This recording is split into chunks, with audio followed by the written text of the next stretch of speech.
Hallelujah. Thank you Jesus. Glory glory glory glory. धन्यवाद प्रभु का धन्यवाद हो, प्रभु का धन्यवाद हो, धन्यवाद धन्यवाद धन्यवाद। Hallelujah hallelujah. Thank you Jesus.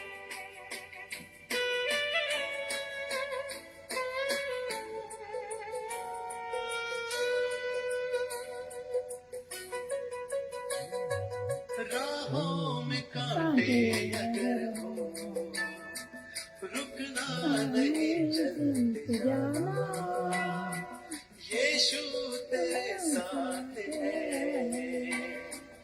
ये तू विश्वास करना, संसार के अंत तक वो तेरे साथ है।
जिसमें है यीशु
से भरी है जिंदगी, मुसीबत भरे रास्ते,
ये तू विश्वास करना संसार के अंत तक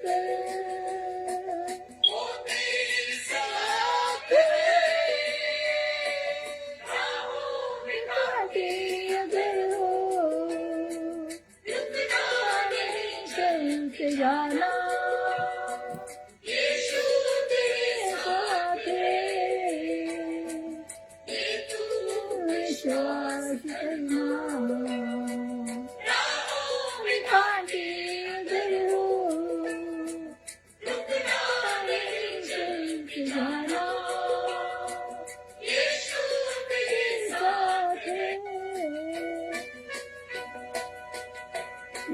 दुख से भरी है जिंदगी मुसीबत भरे रास्ते हैं दुख से भरी है जिंदगी मुसीबत भरे रास्ते हैं दूर हो जाएंगे तेरे गर तू यीशु के साथ है अकेले नहीं है सारे अधेर है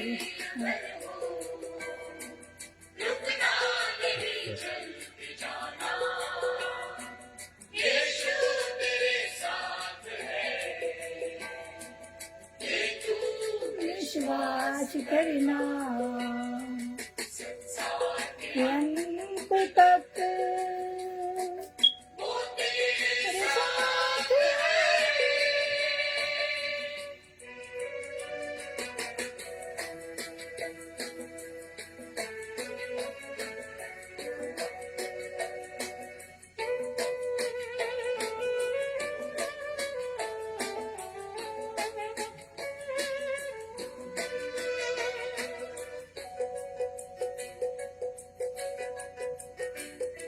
अगर मौत का डर सताए तुझे सूली पर तू गौर कर अगर मौत का डर प्रभु के पवित्र नाम में आप सबको जयंती की मैं आपसे निवेदन करना चाहता हूँ कि प्लीज़ आप इस प्रोग्राम को आगे शेयर करें और लोगों से इनकरेज करें कि इसको देखें और आशीष पाएं।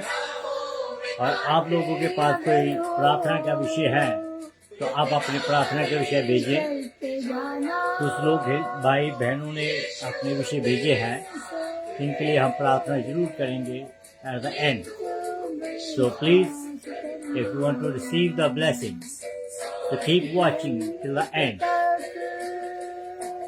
वो तेरे साथ है हम काके दिल चलते जाना यीशु तेरे साथ है विश्वास करना हम काके दिल चलते जाना यीशु तेरे साथ है विश्वास करना हालेलुया हालेलुया हालेलुया हालेलुया। प्रभु जी हम तेरा धन्यवाद करते हैं आज के सुंदर अवसर के लिए। प्रभु जी we bless your holy name because you have given us this day to worship you, to adore you, to lift up your name above high. We thank you, Lord, that you are the faithful God and you always promise keeper God. And you have the promise that whenever 2 or 3 people get together in your name, you will be among them. And whatever they will ask in your holy name, you will do for your people. प्रभु जी हम तेरा धन्यवाद करते हैं क्योंकि तू वादों का सच्चा परमेश्वर है। तेरा वादा है कि यहाँ 2 या 3 तेरे नाम पर एकत्र होते हैं मैं उनके बीच में हाजिर हूँगा। और तूने ये भी कहा है कि जो कुछ तुम एक मन होकर मेरे से मांगते हो तो वो मेरा पिता तुम्हारे लिए करेगा। यस लॉर्ड, हम लोग इस समय सब मिलकर प्रभु जी तेरे से निवेदन करते हैं सभी लोगों ने अपने अपने मन में जो प्रार्थना लेकर बैठा है या बैठी है, उनको हम तेरे सामने रखते हैं। खास करके पिता परमेश्वर, इस समय मैं प्रार्थना करता हूँ प्रीति के लिए, जो उसकी आंखों में कुछ बिंदु है। प्रभु जी, मैं तेरे से निवेदन करता हूँ, क्योंकि बाइबल में हमें ऐसे बहुत से वाक्य मिलते हैं कि जहाँ पिता परमेश्वर तूने लोगों की आंखों को छुआ और उनकी आंखें तुरंत ठीक हो गई। यस लॉर्ड, हमारा ये विश्वास है कि तू ना बदलने वाला खुदा है, तू एक जैसा खुदा है। तो आज भी वही खुदा है जो आज से 2000 साल पहले था। जैसे 2000 साल पहले तूने आंखों को छुआ, लोगों की आंखें ठीक हो गई, जमांद्रू आंखें जो है जो बंद थी वो ठीक हो गई। आज भी तू वही खुदा है। तू बहन की आंखों को छू ले और पिता परमेश्वर तू उसको ठीक कर। तेरे वचन में लिखा है पिता परमेश्वर, तू चाहता है कि तेरे लोग रेस्टोर हों, तू चाहता है कि तेरे लोग रीयूनियन हों। और प्रभु जी, इसी ही के साथ मैं प्रार्थना करता हूँ भाई विक्की के लिए, उसकी मैरिज के लिए। पिता परमेश्वर तो अपने बच्चे को अपने हाथों में ले। जो भी पिता परमेश्वर डिफरेंसेस आ रहे हैं मैरिज के बीच में, उन डिफरेंसेस को पिता परमेश्वर तो एलिमिनेट कर, और पिता परमेश्वर तो उस मैरिज के बीच में खुद शामिल हो। और प्रभु उस मैरिज को तू बचा, क्योंकि हम तेरे वचन में पढ़ते हैं कि तू हेट द डिवोर्स, और तू प्रभु जी यूनियन को चाहता है, तो मैरिज को चाहता है, यूनाइट मैरिज को चाहता है। प्रभु जी, मैं इसलिए निवेदन करता हूँ कि तू भाई विक्की और उसके मिसेस से बातचीत कर, और अगर कोई थर्ड पर्सन बीच में आ रहा है, उसको प्रभु जी तू टोटली कंप्लीटली दूर कर। और फिर मैं पृथ्ला जो मुंबई से सुन रही है, उसको भी मैं तेरे हाथों में देता हूँ। पिता परमेश्वर अपने बच्ची को अपने हाथों में ले, और जो भी उसकी जो प्रभु जी प्रॉब्लम्स है उसको भी तू दूर कर, और अपने इन बच्चों को आत्मिक तौर पर आगे बढ़ा। प्रभु जी, सिचुएशन चाहे कुछ भी है, सिचुएशन चाहे किसी भी हालात में ये गुजर रहे हैं, लेकिन प्रभु जी इनको इतनी सामर्थ्य दे कि ये तेरे में बने रहे और तेरे में आगे बढ़ते चले जाए।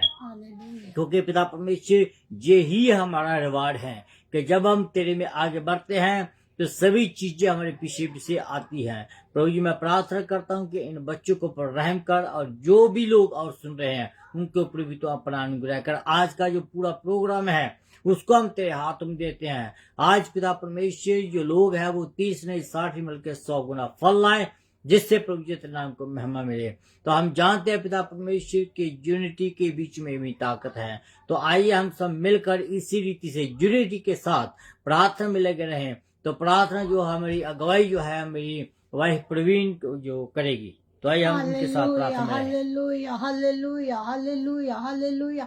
धन्यवाद, धन्यवाद, धन्यवाद, धन्यवाद करती हूँ प्रभु जी। पवित्र आत्मा, हम तेरा स्वागत करते हैं। धन्यवाद करती हूँ प्रभु जी, आज इस सुंदर दिन के लिए जो तूने हमें दिया है प्रभु जी। एक एक सांस के लिए, एक एक कदम के लिए, एक एक लम्हे के लिए हम तेरा धन्यवाद करती हूँ। धन्यवाद करती हूँ प्रभु जी, तू सही सलामत जहाँ पे हमें लेके आया कि हम तेरा वचन अपने बहन भाइयों तक पहुँचा सके। प्रभु जी, जीवित इंसान तेरी उपासना, तेरी आराधना कर सकता है।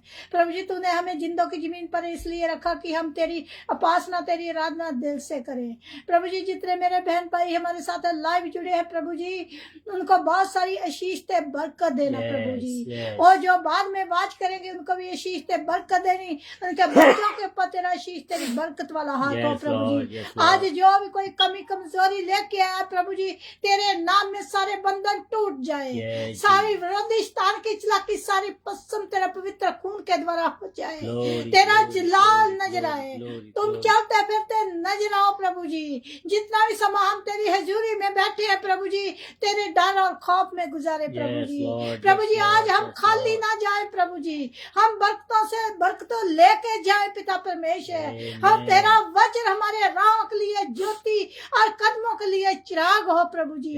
एक एक वचन जो तेरे दास के मुंह से सुने पिता परमेश्वर, और पवित्र आत्मा के द्वारा हो पिता परमेश्वर। अपने दास के होठों को छू ले पिता परमेश्वर, अपने दास की जुबान का जिम्मा ले प्रभु जी, ताकि पिता परमेश्वर आज का वचन एक ताई हुई बट्टी के समान हो। ओ प्रभु जी, मैं खासकर देश इस्राइल के लिए दुआ करती प्रभु, और दुश्मनों के साथ गिरा हुआ देश है प्रभु जी। ओ पिता परमेश्वर, तू सर बनाया ना कर पूछ पिता परमेश्वर, उस देश के ऊपर तेरा अनुग्रह बना रहे। रहे, बच्चे से लेकर बूढ़े तक पिता परमेश्वर उनको आशीष दे, बरकत दो। उस देश को हम तेरे पवित्र खून के द्वारा ब्लेस करते हैं और प्रभु जी, ताकि कोई भी विरोधी चलाकी, जो जितने भी हथियार उनकी हानि के लिए बनाए गए हैं, एक भी सफल ना हो, सारे असफल हो जाए प्रभु जी। पूरे वर्ल्ड में जितने तेरे दास और दासियां, तेरे विश्वासी लोग पाए जाते हैं, तेरा वचन जगह जगह लेकर जाते हैं, जिन रूहों तक अभी तक तेरा वचन नहीं पहुंचा, उन रूहों तक पहुंच जाए। हर एक घुटना तेरे आगे झुके, हर एक जुबान अपने गुनाहों का पश्चाताप करे और तुझे उद्धार करता करके मान ले। प्रभु जी, हम तुझे उद्धार करता करके मानते हैं प्रभु।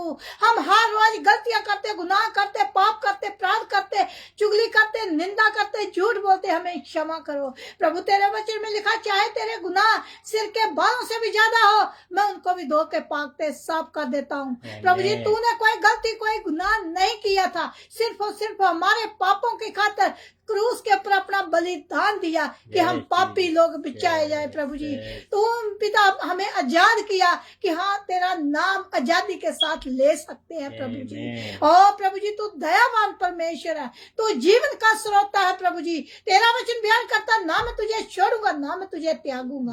ओ प्रभु जी, हम इस बात को जानते हैं प्रभु जी, आज तक ना तूने हमें छोड़ा, ना त्यागा है पिता परमेश्वर। ओ यीशु राजा, मैं तेरे दास को दोबारा तेरे हाथों में देती हूँ प्रभु जी। इनको दुगना मसा दे प्रभु जी। आज का वचन पिता परमेश्वर आग के शूले बन के निकले प्रभु जी। पांव से लेकर सब तक दुगना मसा दे प्रभु जी, ताकि कोई यह शब्द इनके मुंह से ना निकले जो कि तेरे मन को ठेस लगे प्रभु जी। जो मैंने मांगा, दिया, दुआ को सुना, दुआ यीशु के नाम में मांग लेती हूँ, आमीन आमीन आमीन। Hallelujah hallelujah. प्रभु का धन्यवाद हो कि परमेश्वर भला है, उसकी रहमतें अवधि है। तो आज जो हमारा वचन है, वो वचन की ओर हम बढ़ते हैं। मैं आपको यकीन दिलाता हूँ कि आज का जो वचन है वो बहुत ही जबरदस्त वचन है। तो प्लीज आप बड़े ध्यान से इसको सुनिएगा, आखिर तक इसको सुनिएगा। तो आइए हम अपने वचन की ओर बढ़ते हैं। आज का जो वचन है वो हमें मिलेगा तीतुस की किताब, उसका पहला अध्याय, उसकी 6 से लेकर 11 आयत तक। हालेलुया। मैं आपके सामने पढ़ूंगी तीतुस की किताब, उसकी 6 आयत से लेकर 11 आयत तक।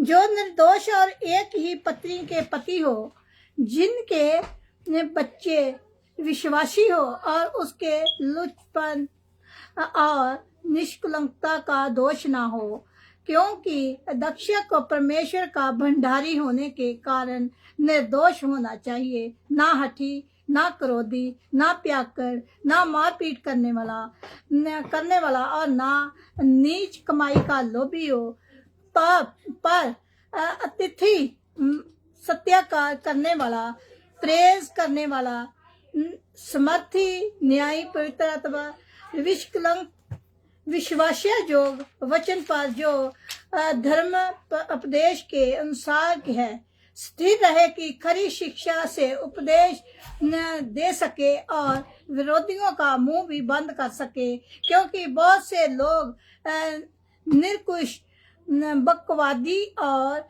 धोखा करने वाले हैं। विशेष करके खतना वालों में से उनका मुंह बंद करना चाहिए। ये लोग नीच कमाई के लिए अनुचित बातें सिखाकर घर बिगाड़ देते हैं। खुदावंद अपना वचन पढ़े और सुने जाने पर तेरी शीश, तेरी बरकत हो, आमीन आमीन। Hallelujah hallelujah. परमेश्वर का धन्यवाद हो। परमेश्वर भला है। जैसे मैंने पहले कहा है आपको कि आज का जो संदेश है बहुत ही जबरदस्त संदेश है। तो मैं आपसे निवेदन करता हूँ बार बार ये कि आप पहले तो इस प्रोग्राम को शेयर करते रहिएगा, ताकि दूसरे लोग भी आप इस प्रोग्राम को देख सके और आशीष पा सके।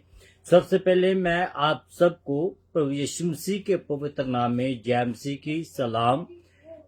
Good morning, good afternoon, good evening, good night, जहाँ जहाँ भी आप रहते हैं वहीं वहीं आपको मैं परमेश्वर का शुभ संदेश देता हूँ। और इसके साथ साथ ही मैं आप सबका द लिविंग वाटर प्रोग्राम जो आपकी खिदमत में हर सैटरडे को हम लेकर आते हैं, उसमें आपका स्वागत करता हूँ। तो जैसे आपको मालूम है कि हमने पिछली बार तीतुस की किताब को शुरू किया था, तो उसका एक मकसद था कि पौलुस जो है वो क्या कहना चाह रहा है। तो उस मकसद को हम देखेंगे, जैसे कि मैंने आपको पहले कहा है कि हम लोग अपने जितने भी हमारे सुनने वाले हैं उन सब लोगों को अपनी प्रार्थना में दिन रात याद करते हैं। तो मैं आपसे निवेदन करता हूँ कि आप भी हमें इसी रीति से याद किया करें।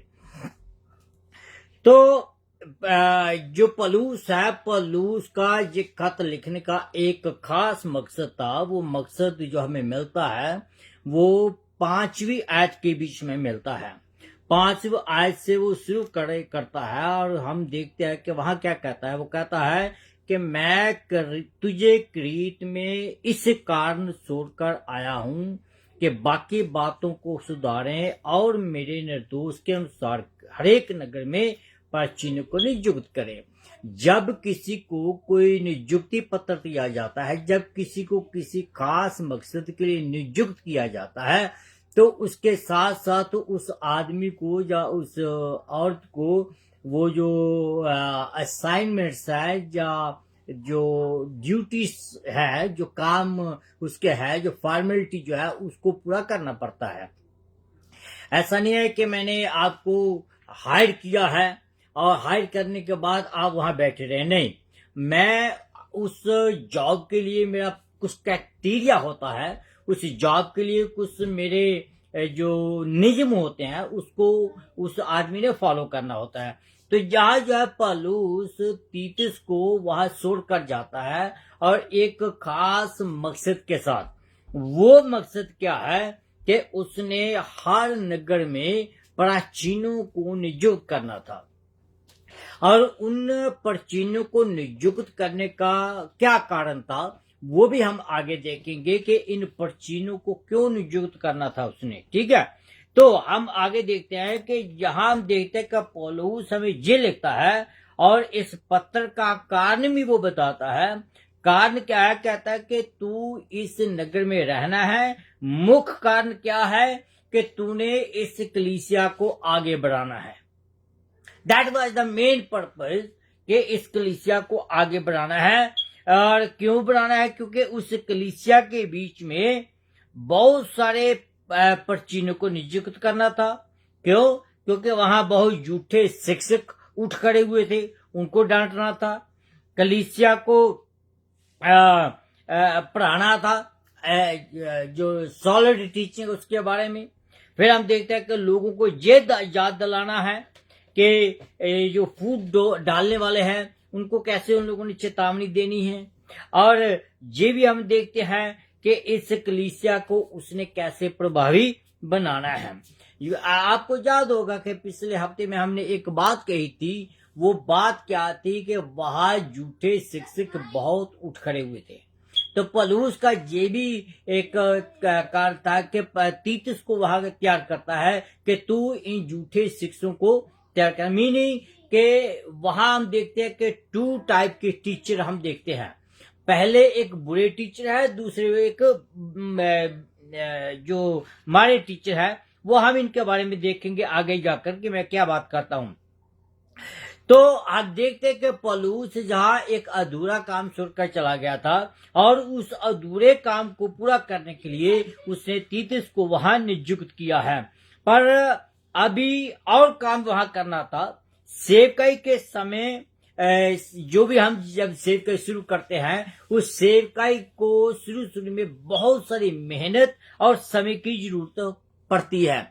बहुत सारी मेहनत लगानी पड़ती है। लोग विश्वास में आ रहे थे और विश्वासियों की गिनती बढ़ रही थी और उन्हें किसी की जरूरत थी कि जो उनकी रखवाली कर सके। तो पौलुस के पास और कोई अच्छा आदमी तीतुस से नहीं था, तो इसलिए तीतुस जो था उसी को वहां उसने रखवाया। तो बहुत अच्छी बात है। जैसे उत्साह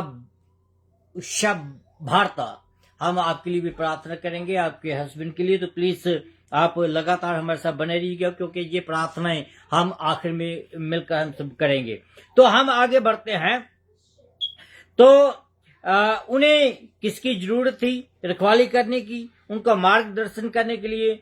और उनको उनकी उस कलीसिया के बीच में एक बुजुर्गों की नियुक्ति करनी थी। क्यों बुजुर्गों की नियुक्ति करनी थी मैं बताता हूं आपको। क्योंकि मुझे मालूम है कि जब हम छोटे छोटे ग्रुपों को बांटते हैं तो छोटे छोटे ग्रुप क्या करते हैं कि कलीसिया की बात मैं करता हूँ, how to grow the church, कि आप अपने कलीसिया के बीच में छोटे छोटे ग्रुपों को अपॉइंट करें और वो जो है अपनी एवरी वीक जो है वो आराधना करें और संडे को वो मेन चर्च में आकर अपनी पूरी रिपोर्ट दें, जिससे क्या है कि every person enrol in the services. ऐसा नहीं है कि एक आदमी सिर्फ अकेला दुआ करता है तो बस करता चला या बाकी उसकी को सुने ना। तो हम देखते हैं आगे कि जो नियुक्तियां करनी थी किनकी, वो लोग जो उनको सही शिक्षा दे सके, द राइट पीपल। ओके, इस अध्याय के बीच में हम देखते हैं कि जो शिक्षक हैं उनका क्या मकसद है और वो क्या करते हैं, और वे एक बहुत ही महत्वपूर्ण आदमी है। क्यों? क्योंकि ये जो लोग हैं या तो जब फलदायक हो सकते हैं या वो निसफल हो सकते हैं। हम दो तरीके के टीचर के बारे में बात की थी अभी थोड़ा समय पहले, उनको हम देखेंगे। और सबसे पहले हम अच्छे टीचर के बारे में देखेंगे कि अच्छे जो टीचर है उसका क्या मीनिंग है, और बाद में हम बुरे टीचर के बारे में भी देखेंगे कि उनकी शिक्षा कैसी है और वो जो है वो अपनी शिक्षा से एक अच्छे भले आदमी को भी नष्ट कर देते हैं। तो आइए 6वीं जो आयत है उसको फिर हम दोबारा पढ़ते हैं। जो निर्दोष और एक ही पत्नी के पति हो, जिनके बच्चे विश्वासी हो और उसमें से लुचपन और निर्कुलंचता का दोष ना हो। सबसे पहले हम जहां एक अच्छे टीचर को देखते हैं, कहता है कि जो प्राचीन है उसको निर्दोष, एक ही पत्नी का पति, विश्वास से योग्य होना चाहिए। एक ऐसा व्यक्ति जिसके बच्चे भी विश्वास करते हों। ऐसा नहीं है कि जो बाप है वो एक पास्टर है या टीचर है कलीसिया के बीच में। मैं सेकुलर टीचर की बात नहीं करता हूं, मैं कलीसिया के बीच में जो टीचर है उनकी बात करता हूं। और उनके जो बच्चे हैं वो बाहर कहीं एस्प्रेस्तियां मना रहे हैं, घर में उनके प्रेयर मीटिंग है, उनके बच्चे ही घर में प्रेयर मीटिंग में नहीं है। या बाप जो है वो पुलपिट पर प्रीच कर रहा है, उनके बच्चे ही कलीसिया के बीच में बैठे नहीं है। ऐसा नहीं है। वो कहता है कि उनके बच्चे भी विश्वास में हों और वो परमेश्वर के साथ चलते हों, अनाज्ञाकारी कहता वो ना हो। मैं जहां एल्डर और टीचर शब्द का प्रयोग करूंगा क्योंकि वे बुजुर्ग जो है अपने अपने शहरों में सेवकाई को बढ़ाने वाले होंगे। कि जब हम किसी टीचर को या किसी बुजुर्ग को नियुक्त करते हैं और उस नियुक्ति के साथ रिस्पॉन्सिबिलिटी भी आती है। वो रिस्पॉन्सिबिलिटी क्या थी इस कलीसिया के बीच में कि इन लोगों ने खुदा के कार्य को बढ़ाना था।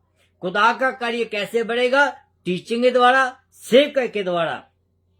एक जो एल्डर है वो परमेश्वर के घराने का क्या है? एक प्रबंधक है। He is the leader of this group.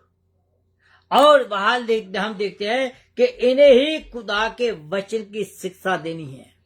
Means they are appointed for a specific purpose. That purpose is to teach the word of God. चाहे छोटे हैं चाहे बड़े हैं चाहे किसी भी एज के हैं, he has to take each and everybody along with him. और कहता है कि इन्हें निर्दोष और अपने पत्नी के प्रति वफादार होना चाहिए। ऐसा भी नहीं है कि जो पादरी है वो अपनी मर्जी करता रहे या अपनी मर्जी से सब कुछ करता रहे। उसकी जो पत्नी है she has to be with him in the ministry. अगर आदमी अकेला ही स्ट्रगल कर रहा है सेवकाई के बीच में तो पत्नी नहीं है, तो जो सेवकाई है, it's not going to be effective as much as they want.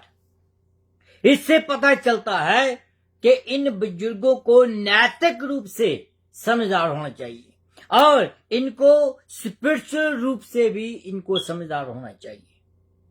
हम जानते हैं कि ये आदमी पाप रहित जांच सिद्ध नहीं है, लेकिन इनको निर्दोष तो होना चाहिए। क्यों मैं ये बात करता हूं? क्योंकि इस दुनिया में कोई भी आदमी जो है वो पाप रहित नहीं है, कोई भी आदमी सिद्ध नहीं है बिना यीशु मसीह के। लेकिन हम इसकी आड़ लेकर पाप नहीं करना है, लेकिन हमें कम से कम निर्दोष तो होना चाहिए और इनके ऊपर कोई दोष ना हो। इससे पता चलता है कि वो अपने घराने का अच्छा प्रबंध करने वाले हैं या अपने घराने का अच्छा प्रबंध कर सकते हैं। Hallelujah, hallelujah.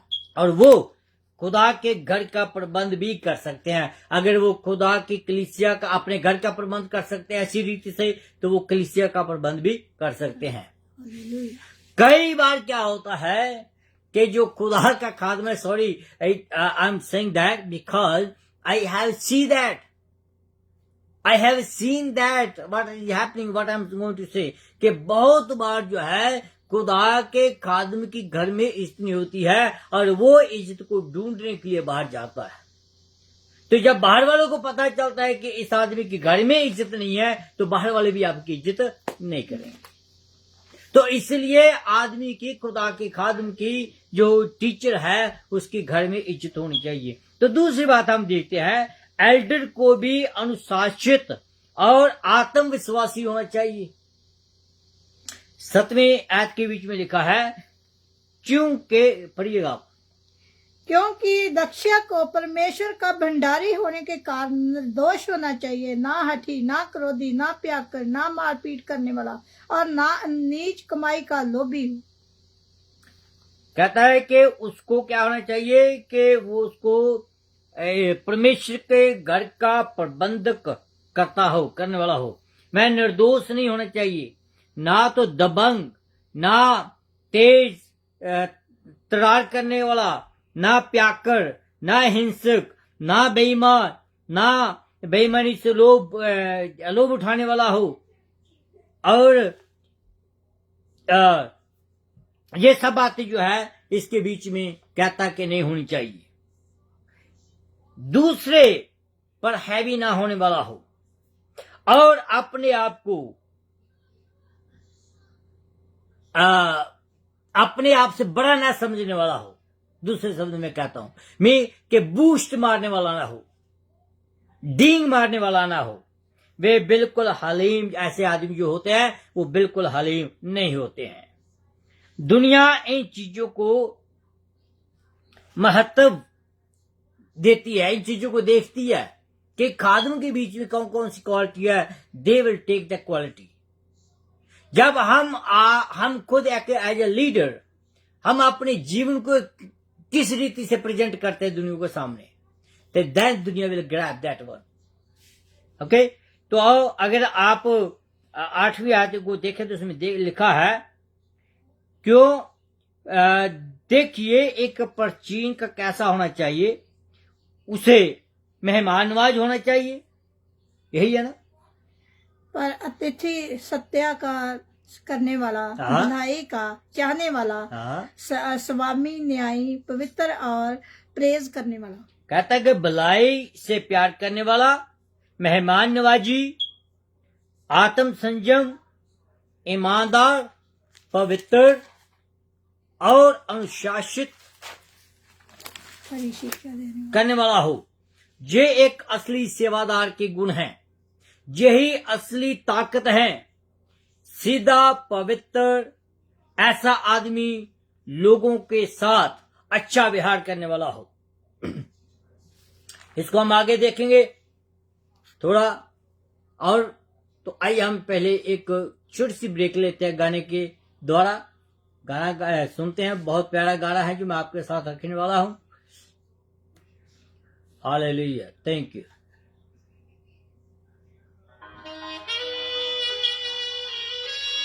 ये से ये शेर हो नहीं तो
तेरा नाम सबसे आला है, तेरी जात सबसे बाला है। तेरा नाम सबसे आला है, तेरी जात सबसे बाला है। या प्यार तूने निराला है, तेरे तुम से जहां में उजाला है। या प्यार तूने निराला है, तेरे तुमसे जहां में उजाला है। ये सूरज ये सूरज ये सूरज ये सूरज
बस साथ तेरा होना।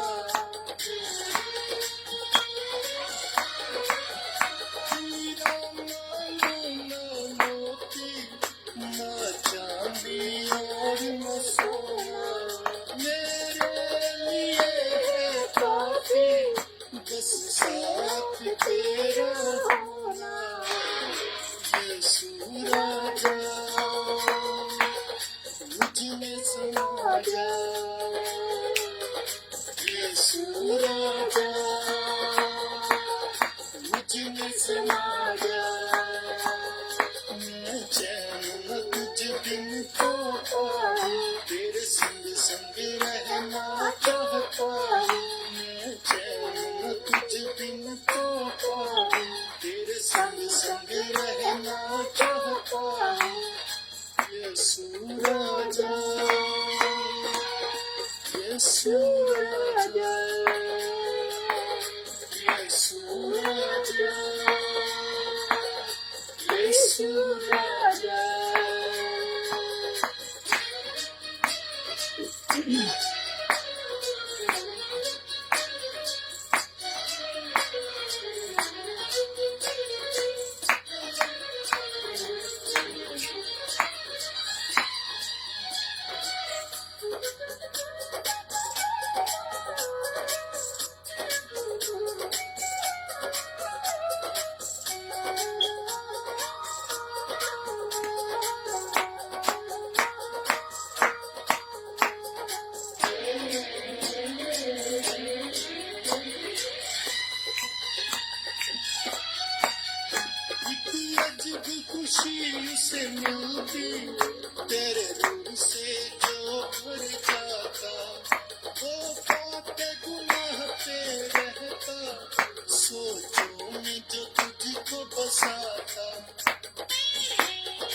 खुशी से मिलती, तेरे ऋण से जो भर जाता, वो पापे गुनाह पे रहता, सोचों में जो तुझको बसाता।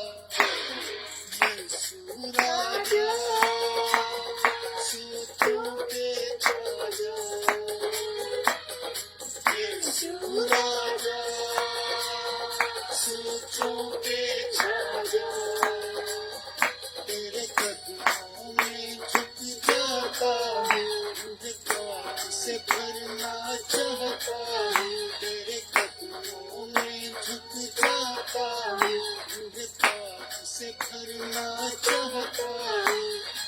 यीशु राजा, यीशु राजा, यीशु राजा, यीशु राजा।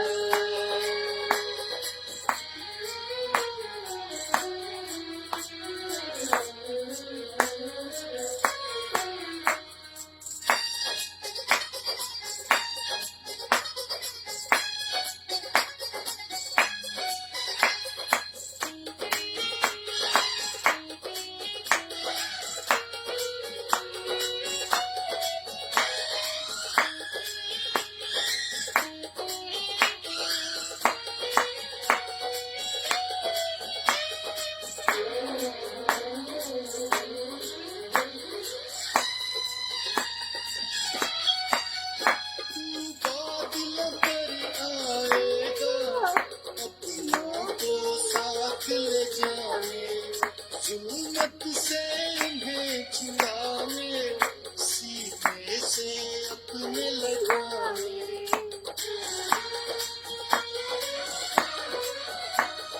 बादलों पर आएगा, अपनों को साथ ले जाने, जुल्मत से इन्हें छुड़ाने, सीने से अपने लगाने।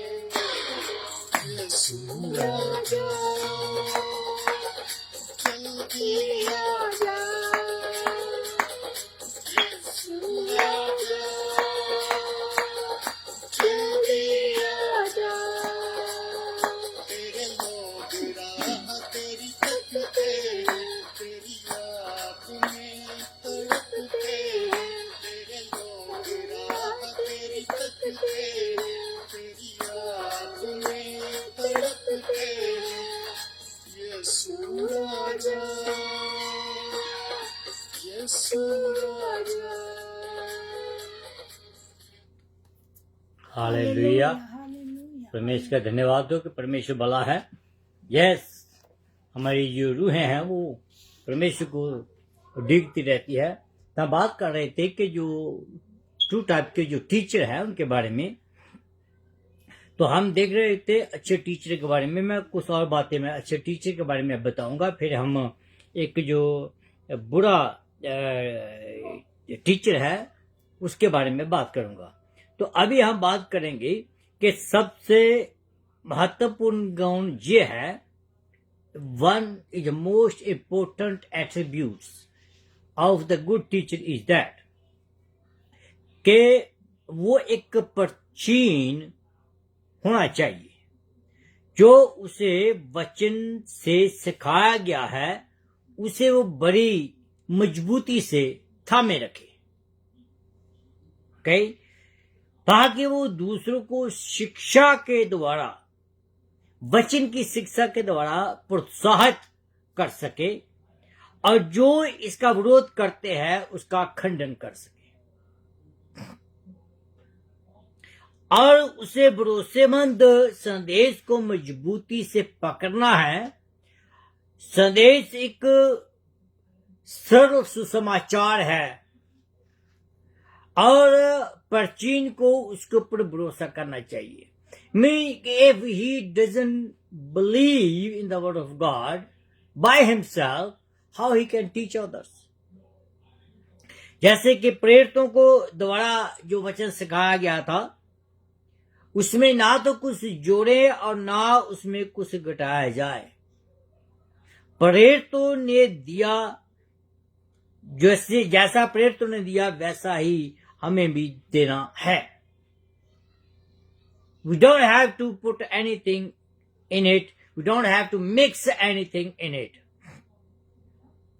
तो फिर हम देखते हैं कि प्रेरितों आज हमारे जो हाथ में है प्रेरितों के द्वारा और परमेश्वर के सच्चे भविष्यवक्तों के द्वारा सारी शिक्षा है.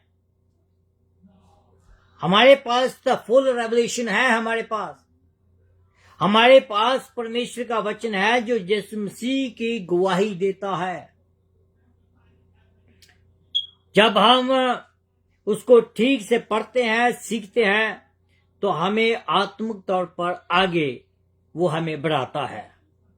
परमेश्वर के वचन को ठीक रीति से पढ़ाया जाना चाहिए.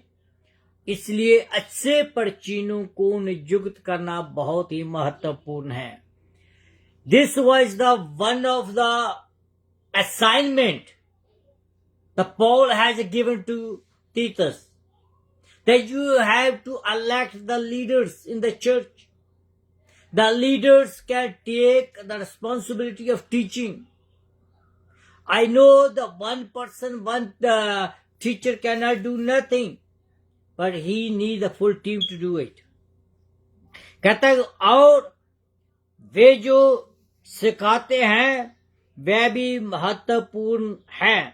अगर वचन के सिद्धांत सिखाए जाए तो इसका परिमाण पवित्र और ईमानदार वाली जीवन जो है वो आता है.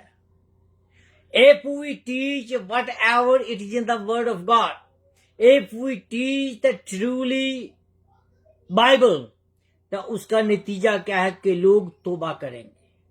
अगर हम उन वचनों को तोड़ मरोड़ कर या उसमें बहुत सारी अपनी एग्जाम्पल्स या रिपीटेड जो शब्द बोलेंगे तो it's not going to be affect. अगर आपने अच्छे तरीके के टीचरों को पहचानना है तो यह बहुत जरूरी है कि हम झूठे शिक्षकों के बारे में भी जरूर देखें.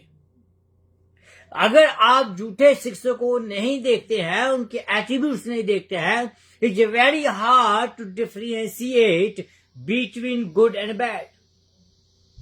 गुड एंड बैड का अंतर निकालने के लिए आपको दोनों पहलू को देखना होगा, अच्छे को भी और बुरे को भी.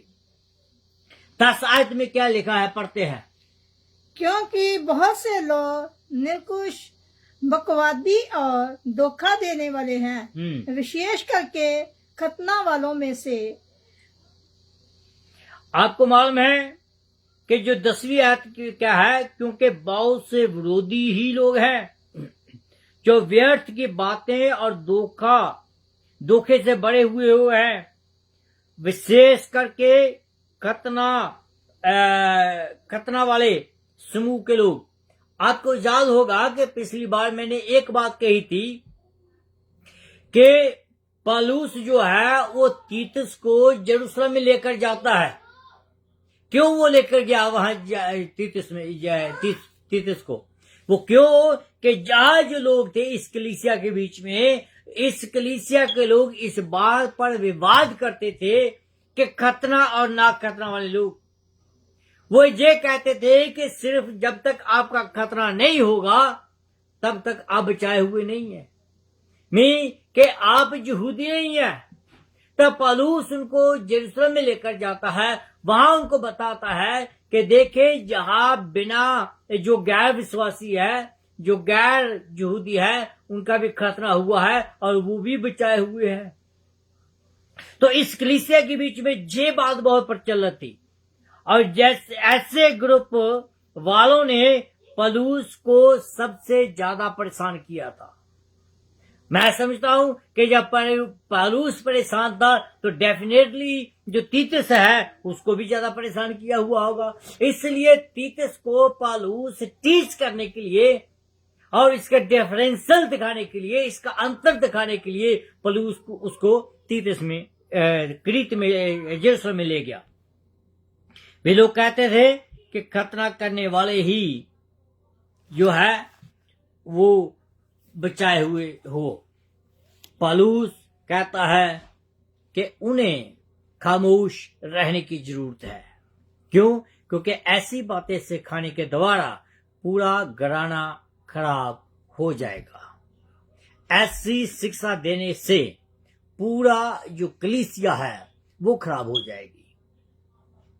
11वीं आयत में लिखा है कि उनकी शिक्षा इतनी खराब थी कि पूरा परिवार विश्वास से दूर हो जाता।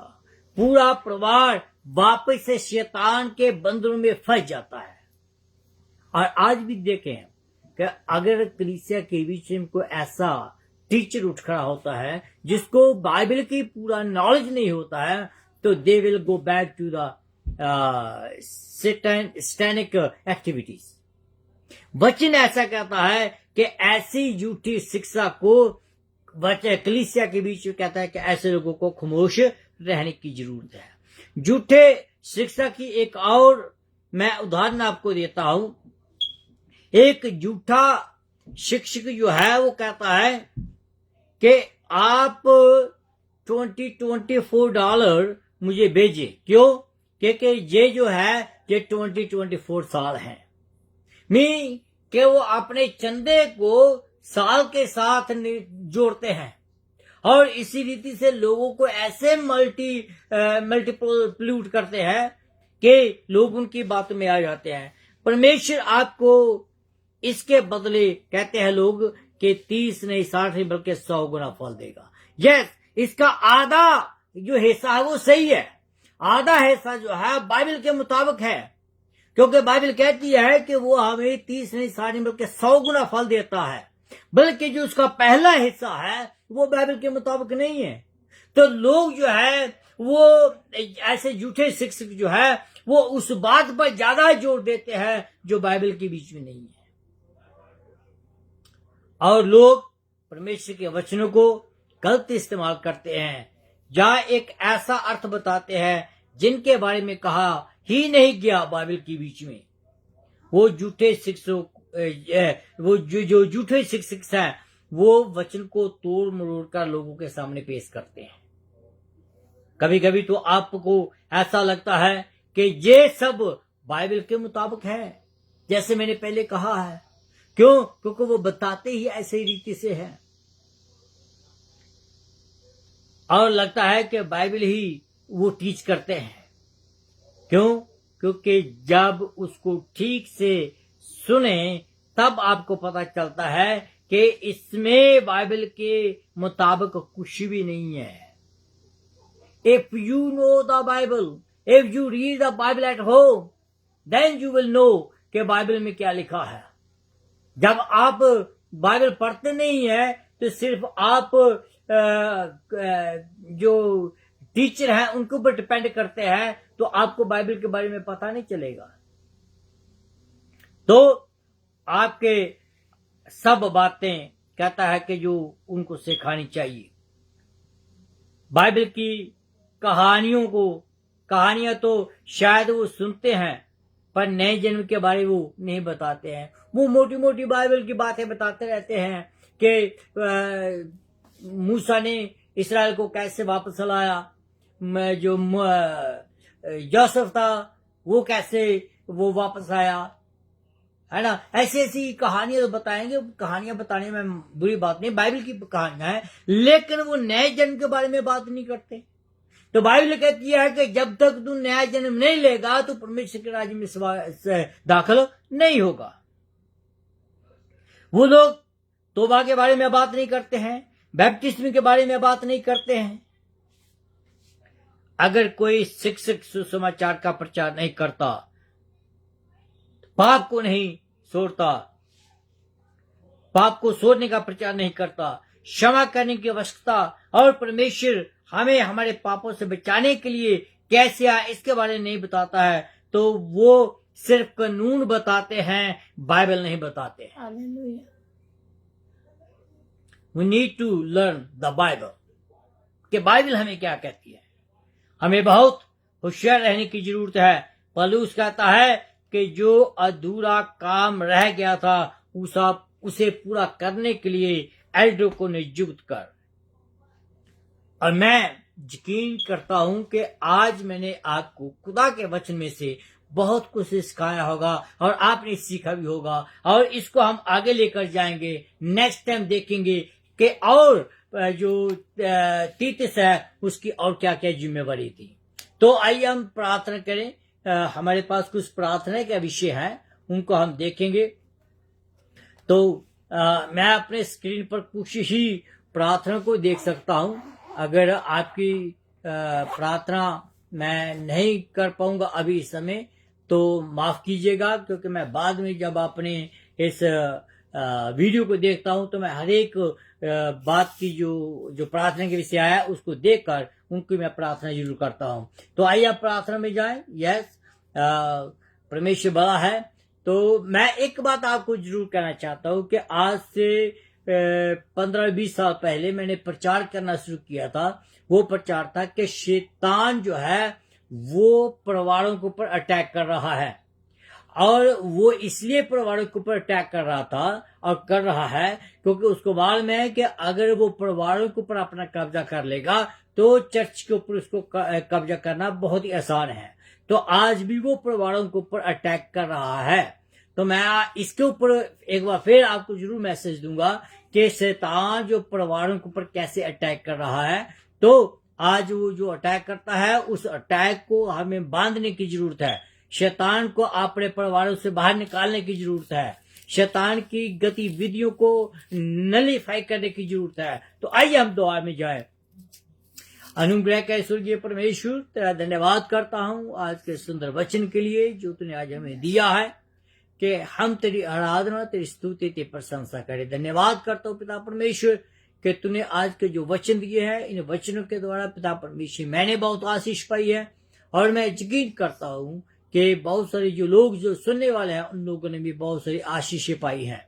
इसलिए हम तेरा धन्यवाद करते हैं। मैं प्रार्थना करता हूँ पिता परमेश्वर एक बार फिर प्रीति के लिए, विक्की के लिए, पृथला के लिए मैं प्रार्थना करता हूँ, उषा बाटी भारता के लिए प्रार्थना करता हूँ, विश्वा सिविता के लिए, और पास्टर विशारत के लिए प्रार्थना करता हूँ, अबे के लिए प्रार्थना करता हूँ, और भी जो हमारे साथी हैं उनके लिए खास करके मैं प्रार्थना करता हूँ। हमारे भाई तरसेम हंस के लिए, उनके परिवार के लिए, उनके बच्चों के लिए और उनकी सेवकाई के लिए, और इन सबों को तो अपने हाथ में, खास करके जो अभी अपने पारिवारिक मुद्दों को लेकर परेशान हैं या अपनी शादी को लेकर परेशान हैं, मैं निवेदन करता हूं कि खुदावंद तेरे से कि इन परिवारों के बीच में तू इंटरवीन कर, इन परिवारों से बातचीत कर, और जो शैतान पिता परमेश्वर इन परिवारों में काम कर रहा है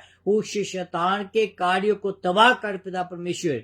जो ताकत इन परिवारों को तोड़ने में लगी हुई है उस ताकत का सत्यानाश कीजिए पिता परमेश्वर, ताकि ये परिवार जो है वो दोबारा एक साथ फिर तेरी आराधना करने के योग्य हो सके।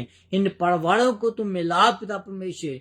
जिस भी किसी की पिता परमेश्वर कोई भी बीमारी है, यीशु राजा तू अपने शिफा वाले हाथों को बढ़ा और उन बीमारियों को छू ले, और उनको तू तुरंत प्रभु जी इन शरीरों को छोड़ने का हुक्म दीजिए, और ताकि ये शरीर जो पिता परमेश्वर तेरे में स्वस्थ हो जाए।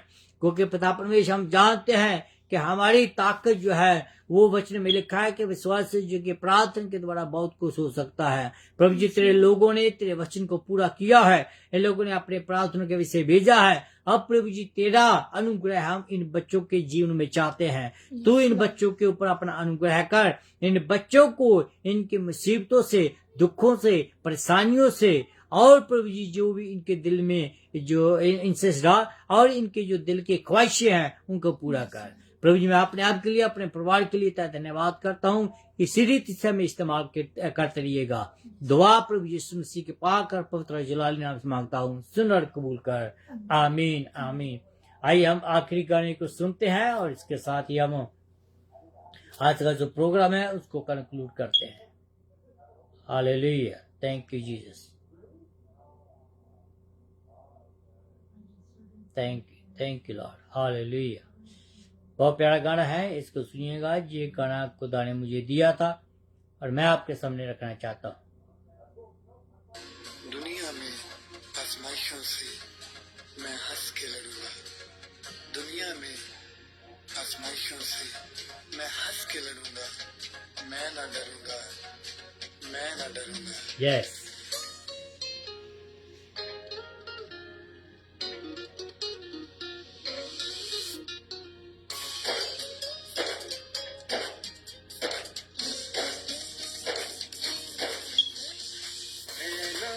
डरूंगा, मैं ना डरूंगा, मैं ना डरूंगा, मेरा यीशु जो मेरे साथ है, मैं ना डरूंगा, मेरा यीशु जो मेरे साथ है, गिरने नहीं वो देगा मुझको, थामे मेरा हाथ है, गिरने नहीं वो देगा मुझको, थामे मेरा हाथ है,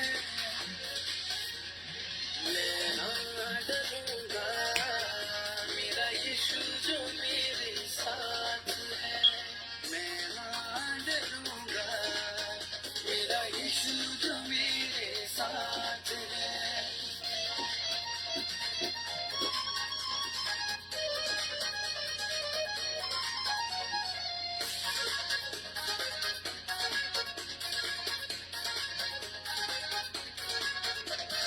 चाहे आए आंधी चाहे तूफान, चाहे घबराए सारा जहां, चाहे आए आंधी चाहे तूफान, चाहे घबराए सारा जहां, फिर भी हाथ में मुझको ये विश्वास है, मैं ना डरूंगा, मेरा यीशु जो मेरे साथ है, मैं ना डरूंगा, मेरा यीशु जो मेरे साथ है। एग्री हरियाणा ग्रुप चित्र शेयर कर दी ग्रुप शेयर नहीं कर मेरे छुपने की जगह है वो, और मेरी ऊंची चट्टान है वो, मेरे छुपने की जगह है वो, और मेरी ऊंची चट्टान है वो, वादा जो उसने मुझसे किया है, हरदम मेरे साथ है, मैं ना डरूंगा, मेरा यीशु जो मेरे साथ है, मैं ना डरूंगा, मेरा यीशु जो मेरे साथ है।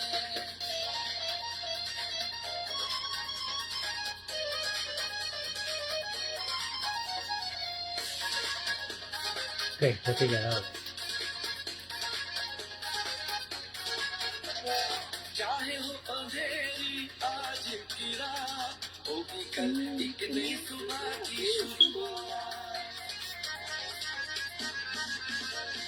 चाहे हो अंधेरी आज की रात, होगी कल एक नई सुबह की शुरुआत, धरती अंबर जो कुछ उसमें, सब कुछ उसके हाथ है, मैं ना डरूंगा, मेरा यीशु जो मेरे साथ है, मैं ना डरूंगा, मेरा यीशु जो मेरे साथ है, मेरा यीशु जो मेरे साथ है। खुदावंद आप सबको बरकत दे।